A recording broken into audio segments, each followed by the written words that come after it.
आज हम एक इंटरपोलेशन प्रॉब्लम करेंगे जहां पर क्वेश्चन ये है कि interpolate a polynomial with the following set of data. ये पॉइंट्स दिए गए हैं, एक्स के करस्पॉन्डिंग जो एफ एक्स है वो 3 है, वन के करस्पॉन्ड एक्स वन के करस्पॉन्डिंग जो वैल्यू है वो 6 है एक्स का, एंड सो ऑन।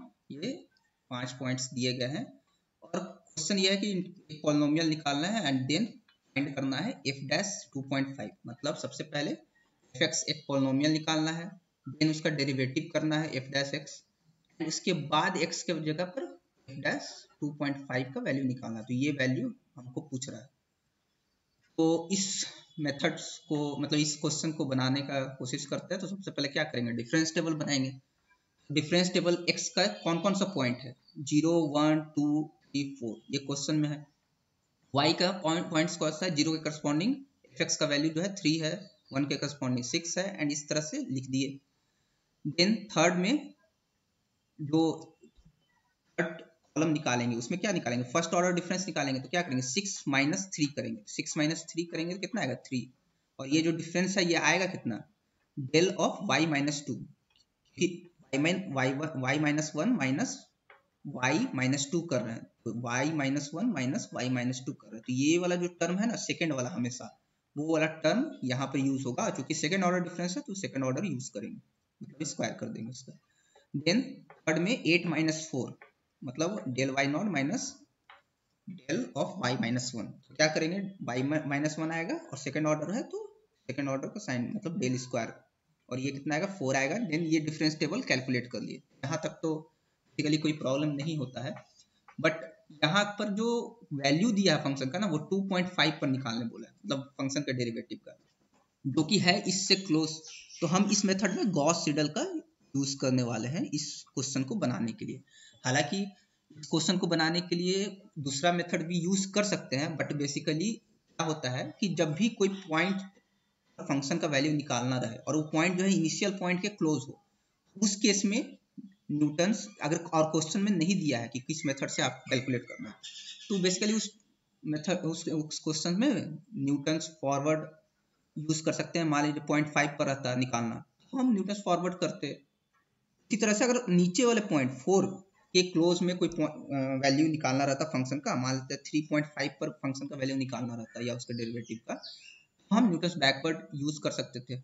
बट उस एंड पॉइंट्स, एक्सट्रीम पॉइंट्स के बीच में किसी पॉइंट पर निकालना रहे तो भी हम न्यूटन फॉरवर्ड बैकवर्ड यूज कर सकते हैं। बट गॉस सीडल जो है वो ज्यादा एक्यूरेट सॉल्यूशन देता है, ज्यादा एक्यूरेट वैल्यू देता है बीच के किसी पॉइंट्स पर। तो यहाँ पर जो पॉइंट है वो 2 के क्लोज है, तो इसको हम x0 मानिए, और इसीलिए हम गॉस सीडल ये डिसाइड किए, क्योंकि क्वेश्चन में दिया नहीं है। आइडियली ये बेटर होता है कि गॉस सीडल से बनाए। अगर क्वेश्चन में दिया रहता किसी दूसरे मेथड से, तब तो हम रिस्ट्रिक्ट होते हैं, उसी मेथड को बनाना पड़ता। ये पहले पॉइंट को, इसको 2 को x0 नाम दे दिए, देन इस तरह से ऊपर x minus 1 x minus 2 x1 x2 and so on. x0 के करस्पॉन्डिंग जो पॉइंट है उसको y0 दे दिए नाम। ये नीचे में x1 sorry y1 y2 and then y minus 1 y minus 2। ये पूरा कॉलम कंप्लीट हो गया इसी हिसाब से। इसीलिए हम यहाँ पर Gauss forward and Gauss backward लगा रहे हैं, क्योंकि जो हमारा पॉइंट है 2.5 वो इस सेंट्रल पॉइंट से बीच वाले जो डाटा के बीच का पॉइंट है उससे क्लोज है, इसलिए। तो इसमें करते क्या है गॉस फॉरवर्ड में, ये तरीका से अगर याद रखें, हम चीजों को समझने की कोशिश करें, तो फर्स्ट जो पॉइंट है वो y0 x0 के करस्पॉन्डिंग y0 स्टार्ट करते हैं, यहाँ से फॉरवर्ड में नीचे जाते हैं। ये जो रेड वाला जो एरो है वो फॉरवर्ड को डिनोट कर रहा है, और जो बैकवर्ड वाला है वो ब्लैक एरो दिया गया है। यहाँ पर ये वाला पॉइंट, फिर एक स्टेप नीचे जाएंगे तो ये del y naught equal to 8 ये वैल्यू है, एक स्टेप ऊपर एक स्टेप नीचे, इस तरह से जब तक कि फाइनल डिफरेंस तक ना पहुंच जाए तब तक करते रहते हैं। और इसका फॉर्मूला क्या होता है, तो फॉर्मूला में भी यही सारे पॉइंट्स जो एरो डिनोट कर रहा है ना, वही सारे पॉइंट्स यूज होंगे। तो वाई एक्स जो होगा वो क्या होगा, वाई नॉट पहला पॉइंट वाई नॉट, दूसरा पॉइंट डेल वाई नॉट, तीसरा point del two y minus 1 del two y minus 1, चौथा point del cube y minus 1 del cube y minus 1, and इस तरह से लास्ट तक जाएंगे, मतलब। और फाइनली जो पॉइंट आएगा del to the power del 4 y minus 2, यहाँ तक पॉइंट्स आएगा। और ये जो आएगा ये क्या आएगा, P minus one by factorial to and so on. P है क्या बेसिकली, पी जो है x minus x not by delta x है, और डेल्टा एक्स यहाँ पर जो पॉइंट्स हैं एक्स के वो इक्वी स्पेस्ड है, मतलब 0 1 2 3 4 कोई भी इंटरवल लेते हैं उसके दोनों पॉइंट्स के बीच का जो इंटरवल लेंथ है वो फिक्स्ड है, तो वो है 1 यहाँ पर। और x माइनस एक्स जीरो क्या लिए हैं हम, 2 को माने हैं तो यहाँ पर कर दिए, तो ये वैल्यू p जो आया वो क्या आया, x minus 2। Then Gauss backward, इसी क्वेश्चन को Gauss backward and Stirling central difference से भी बनाएंगे और कंपेयर करेंगे सारे रिजल्ट्स को। गॉस बैकवर्ड जब करेंगे तो गॉस बैकवर्ड में क्या करते हैं, तो ब्लैक वाला साइन जो है, ब्लैक वाला एरो, वो गॉस बैकवर्ड को डिनोट कर रहा है। यहाँ से सबसे पहले ऊपर जाते हैं, इसमें नीचे गए थे, फर्स्ट स्टेप में ऊपर गए, जो ब्लैक एरो है ये वाला वैल्यू यूज होगा, फिर ऊपर गए तो नीचे आएंगे, तो नीचे आए, फिर ऊपर गए फिर नीचे आए, इस तरह से अल्टरनेट करते जाएंगे। यहाँ पर जो वैल्यूज होगा, सबसे पहले क्या किए, वाई नॉट से स्टार्ट किए, तो ये वाई नॉट यहाँ पर वाई नॉट लिखे हैं। देन कौन सा वैल्यू आएगा, डेल वाई माइनस वन, यहाँ से ये वाला value del y minus one, फिर del two y minus one, फिर del three y minus two, finally del four y minus two. यही वैल्यूज यहाँ पर ये आ गया है। इसका जो ये वाला पार्ट है वो कैसे लिखेंगे, इसमें क्या होता है गॉस फॉरवर्ड में कि इसका पैटर्न देखें, p minus two minus one by factorial two, then p minus one plus one, then minus two, मतलब इस तरह से यहाँ से स्टार्ट जो हो रहा है वो p से स्टार्ट हो रहा है, फिर p के बाद माइनस वन पर पहले जा रहे हैं, फिर प्लस वन पर जा रहे हैं, प्लस वन माइनस वन खत्म हो गया तो फिर माइनस टू पर गए, और फिर आगे का स्टेप जो होगा उसमें प्लस टू पर जाएंगे। मतलब ये एक एक टर्म जो है पहले पीछे जाएंगे, p से स्टार्ट करें तो p minus one, and then आगे जाएंगे, माइनस वन खत्म हो गया तो p प्लस वन पर जाएंगे, माइनस वन प्लस वन दोनों टर्म खत्म हो गया, मतलब दोनों टर्म यूज कर लिए, तो आगे जो नेक्स्ट टर्म जाएंगे वो p माइनस टू लिखेंगे, मतलब ये टर्म तो एज इट इज होगा ही पीछे वाला, but p minus to add हो जाएगा, मतलब मल्टीप्लाई हो जाएगा इसके साथ। देन नेक्स्ट स्टेप में जो होगा वो क्या होगा, इसमें p प्लस टू मल्टीप्लाई करेंगे, अदर एक टर्म जो है यहाँ पर यूज होगा। यहाँ पर बैकवर्ड में क्या होता है, जस्ट इसका अपोजिट, मतलब p से स्टार्ट कर रहे हैं यहाँ तक तो ठीक है, ये जो टर्म है या p माइनस वन लिए है, यहाँ पर क्या करेंगे p प्लस वन लेंगे, प्लस वन से स्टार्ट करेंगे और नेक्स्ट स्टेप में क्या करेंगे, माइनस वन, एक बार प्लस फिर माइनस प्लस माइनस, और यहाँ पर माइनस के बाद प्लस फिर माइनस फिर प्लस, ऐसे बस यही डिफरेंस है। ये फॉर्मूला याद रखना आसान है, अगर ये तरीका याद रखे, ये जो डिफरेंस टेबल में कैसे निकालते हैं अगर ये याद रखे, और इस चीज को याद रखे कि p जो है फॉरवर्ड में माइनस प्लस इस तरह से होता है, और बैकवर्ड में प्लस माइनस इस तरह से टर्म्स जो है ऐड होते जाता है। और p है क्या है, p तो ऑलरेडी निकाल चुके हैं x minus two. And then third में आता है Stirling central difference formula. Stirling अगर क्वेश्चन में दिया है कि स्टिरलिंग से निकालेंगे तब तो ऑब्वियसली हम बाउंड है स्टिरलिंग से निकालने के लिए, और अगर नहीं दिया है तो Gauss forward backward and sterling में से कोई सा भी यूज कर सकते हैं। और स्टिरलिंग फॉर्मूला का को याद रखने के लिए तरीका ये है कि ये वाले पॉइंट्स तो स्टिरलिंग है क्या, बेसिकली ये फॉरवर्ड और बैकवर्ड का दोनों का एवरेज है, दोनों पॉइंट्स को ऐड करेंगे, ये दोनों पॉइंट को ऐड करेंगे, एक वाई नॉट को ऐड करेंगे और इसे डिवाइड करेंगे तो कितना आएगा, वाई नॉट ही आएगा। इस दोनों पॉइंट को ऐड करेंगे, कॉमन लेंगे तो क्या होगा, del y naught plus del y minus one, average निकालना है मतलब 2 से डिवाइड करना है तो 2 हो जाएगा। तो इस तरह से ये सारे टर्म्स को ऐड करते जाएंगे और डिवाइड करते जाएंगे। इवन इफ अगर हम स्टिरलिंग फॉर्मूला भूल गए तो इस दोनों का एवरेज निकाल के हम यहाँ से फॉर्मूला ऑब्टेन कर सकते हैं। यहाँ पर इससे कैसे समझेंगे, तो इसमें क्या करते हैं, फर्स्ट टर्म वाई नॉट से स्टार्ट करते हैं, सेकंड टर्म जो आया वो इस दोनों का एवरेज, इस दोनों का ऐड करो 2 से डिवाइड करो, थर्ड टर्म में del two y minus one ही आएगा, यहाँ देख सकते हैं del two y minus one यही आ रहा है। एंड फिर जो फोर्थ टर्म होगा वो फिर इस दोनों का, जहां जहां 2 पॉइंट्स आ रहा है ये दोनों का एवरेज, मतलब इस दोनों का ऐड करके 2 से डिवाइड करो एंड फाइनली इस पॉइंट पर फिर हम पहुंच जाएंगे। तो इस तरह से इसको याद रख सकते हैं स्टिरलिंग फॉर्मूला को। अब हम इस तीनों मेथड से हम कैलकुलेट करेंगे इस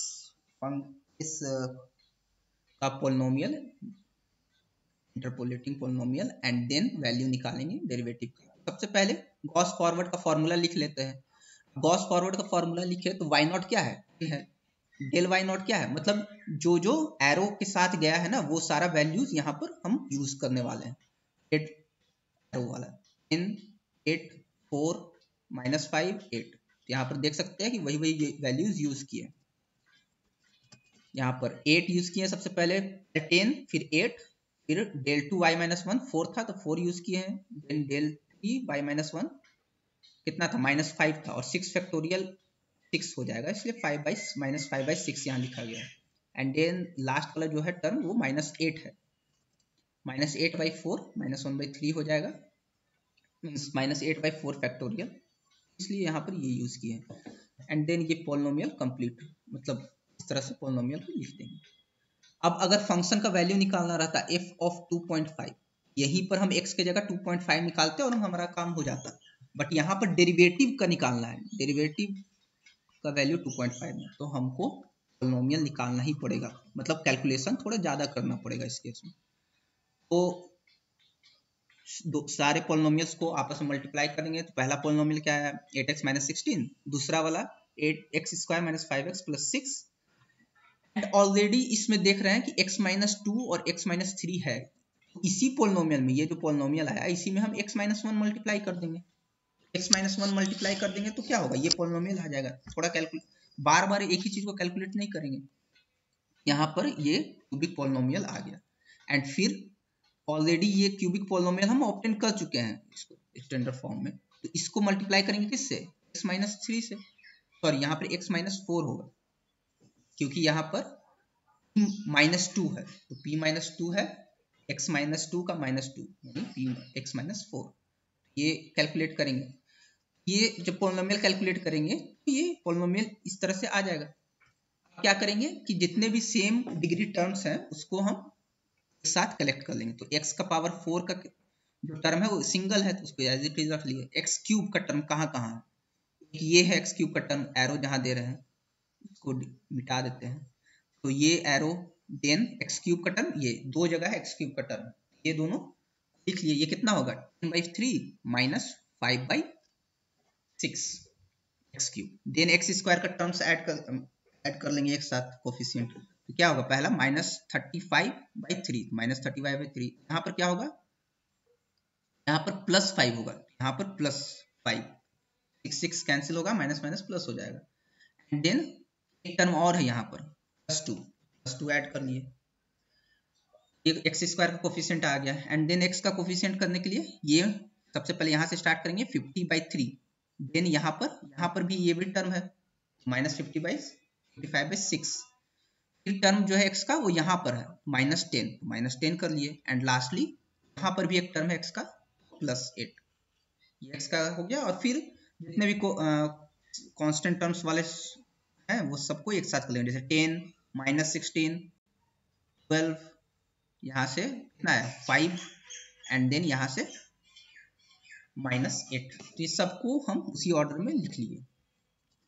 अब करने के बाद बस इसको ऐड कर देना है, तो ऐड करने के बाद ये मेरा पोलिनोमियल आ जाएगा, पोलिनोमियल आ जाएगा तो इसको डिफरेंशिएट तो हम कर ही सकते हैं, तो y' निकाल देंगे, क्या हो जाएगा, एक और पोलिनोमियल मिल गया जिसका डेरिवेटिव, और इसका वैल्यू y' का ही वैल्यू, मतलब f' का वैल्यू चाहिए था x = 2.5 पर, इसका वैल्यू हम निकालेंगे 2.5 पर, तो 2.5 सिंपली वैल्यू पुट कर देंगे, तो जब पुट करेंगे और कैलकुलेटर का इस्तेमाल कर सकते हैं इसमें, तो इसको कैलकुलेट करेंगे तो ये आएगा 8.212, हम 3 ही डेसिमल तक लिए हैं, इसको फर्दर चेक किया जा सकता है आगे का भी डेसिमल तक लिए, इससे कोई दिक्कत नहीं है। तो अगर क्वेश्चन में मेंशन नहीं किया है तो कोई दिक्कत नहीं है, अगर क्वेश्चन में मेंशन किया है कि अप टू 4 डिजिट तक निकालो या 5 डिजिट तक निकालो डेसिमल के बाद, तो हमको वो भी कैलकुलेट करना पड़ेगा, मतलब उतना एक्यूरेसी रखना पड़ेगा। ये हो गया फॉरवर्ड से, और ये इसका आंसर हो गया, मतलब इस पॉइंट पर हम डेरिवेटिव का वैल्यू निकाल दिए और पोलिनोमियल भी निकाल दिए, ये रहा पोलिनोमियल हमारा। इसी क्वेश्चन को बैकवर्ड से बनाएंगे, तो बैकवर्ड में जैसा कि फॉर्मूला में बताया क्या होगा, ये फॉर्मूला है, इसका जो भी पॉइंट्स है वो सारे पॉइंट्स रख देंगे, तो इसमें कौन कौन सा पॉइंट्स है जरा देखते हैं उस टेबल में, डिफरेंस टेबल में, ब्लैक वाला जो डिनोट कर रहा है वो सारे पॉइंट्स, मतलब पहला पॉइंट जो है 10, फिर 4, फिर 3 एंड फिर -8, यही सारे पॉइंट्स यहाँ भी रख देंगे। तो यहाँ पर देख सकते हैं कि जो पॉइंट्स हैं, पहले 10, फिर 4, फिर 4 इसके जगह पर 4 रखे, इसके जगह पर क्या रखेंगे, जो वैल्यू है वहां पर वो रख देंगे। एंड देन यहाँ पर इसका जो वैल्यू है ये -8 है तो ये -8 रख देंगे। p क्या है, p तो x-2 ही है, x-2 सब जगह रख देंगे। और फिर से सेम प्रोसेस को अप्लाई करेंगे जो पिछले बार अप्लाई किए थे। ये प्रोसेस को अप्लाई करते समय मतलब मल्टीप्लिकेशन जब करेंगे और सेम टर्म्स को इकट्ठा करेंगे तो एक पॉलिनोमियल आ जाएगा। वो पॉलिनोमियल जो है फाइनली कैलकुलेट करने के बाद ये देखा जा सकता है। हमको निकालना है वाइड मतलब डेरिवेटिव इस पॉलिनोमियल का निकालना है, तो डेरिवेटिव निकाल देंगे, मतलब इसको डिफरेंशिएट कर देंगे x के रिस्पेक्ट में, तो डेरिवेटिव इतना आ गया। अब देख सकते हैं ये जो पॉलिनोमियल आया है ये वाला, ये और वो पॉलिनोमियल में थोड़ा डिफरेंस है, सेम पॉलिनोमियल नहीं है। एंड देन इसका डेरिवेटिव का वैल्यू 2.5 पर निकालना है, तो यहाँ पर पुट कर देंगे और कैलकुलेटर का सिंपल यूज कर लेंगे। तो यहाँ भी 3 डेसिमल पॉइंट तक सेम ही आंसर आया 8.212। एंड देन स्ट्रिलिंग यूज करेंगे, तो स्ट्रिलिंग में क्या करेंगे, सेम जो भी पॉइंट्स है उसका एवरेज निकालेंगे, मतलब करस्पॉन्डिंग पॉइंट्स का। फॉर्मूला में ये इसका वैल्यू लिखेंगे, इसका वैल्यू लिखेंगे और फिर 2 से डिवाइड करेंगे, तो दोनों का वैल्यू ऐड करेंगे तो 12 आएगा। फिर इसका वैल्यू 4 दिया हुआ है और p का वैल्यू x-2 है, तो इस तरह से पुट कर देंगे तो सारा वैल्यूज हम इस तरह से यहाँ पर ऑलरेडी सॉल्व किया हुआ है, तो इस तरह से हम देख सकते हैं। एंड इसको फिर क्या करेंगे, पॉलिनोमियल को कैलकुलेट करके सेम डिग्री वाले टर्म्स को इकट्ठे कर लेंगे, इकट्ठा कर लेंगे तो जो पॉलिनोमियल आएगा ये फाइनली ये वाला आएगा पॉलिनोमियल।